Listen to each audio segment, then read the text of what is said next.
Back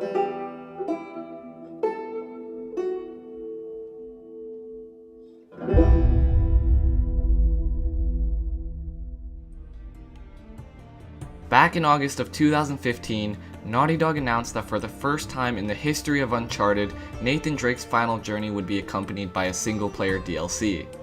Fast forward to PlayStation Experience 2016, where we got the reveal of Uncharted: The Lost Legacy. What was originally planned to be an expansion for Uncharted 4 became its own standalone adventure starring Chloe Frazer and Nadine Ross trying to find the Tusk of Ganesh. After finally completing the game, it's safe to say that Uncharted is still possible without Nathan Drake, and this is once again another beautifully crafted experience that you have come to expect from a Naughty Dog title.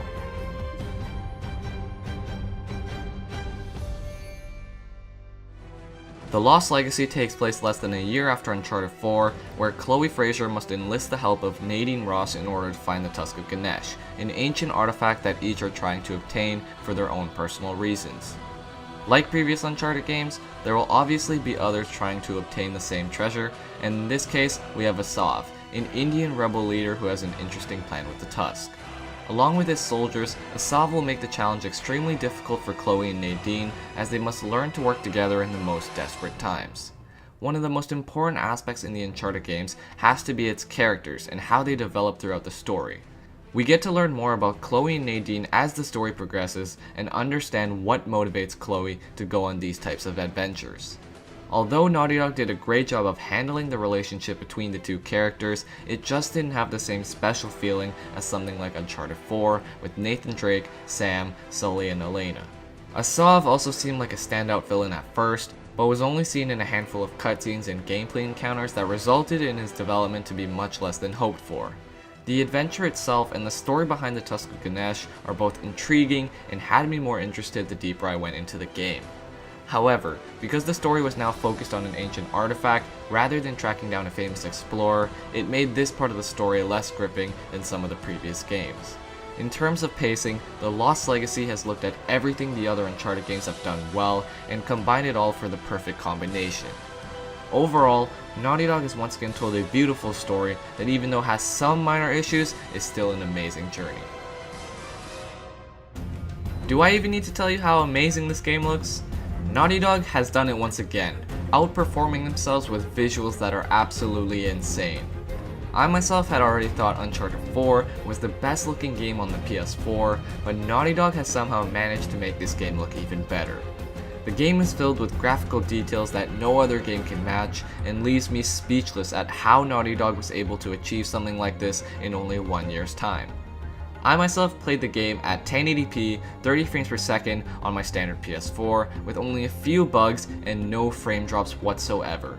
Even at the most chaotic moments, the frame rate was smooth and didn't bother me a single time throughout my entire playthrough. The Lost Legacy also features its own original soundtrack composed by Henry Jackman, who returned after his work on Uncharted 4. It was great to see this, as the music is often one of the most overlooked aspects of a video game. There are 19 brand new tracks that are all unique in their own way and resemble the tone and setting of the game.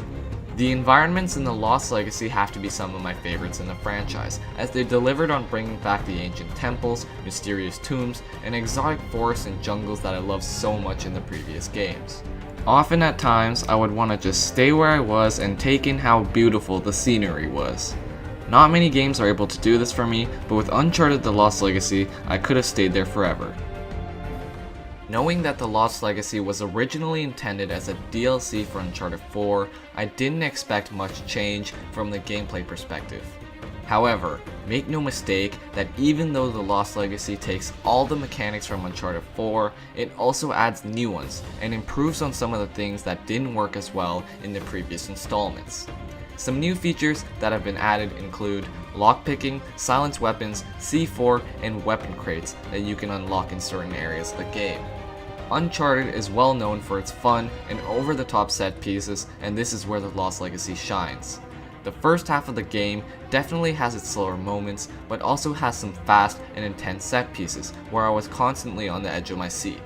The game picks up in the second half, where there are lots of set pieces that are now some of my favorites in the franchise.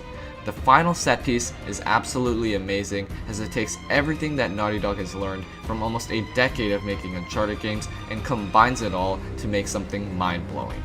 Puzzles are also a key aspect of the Uncharted games, and they are once again present here.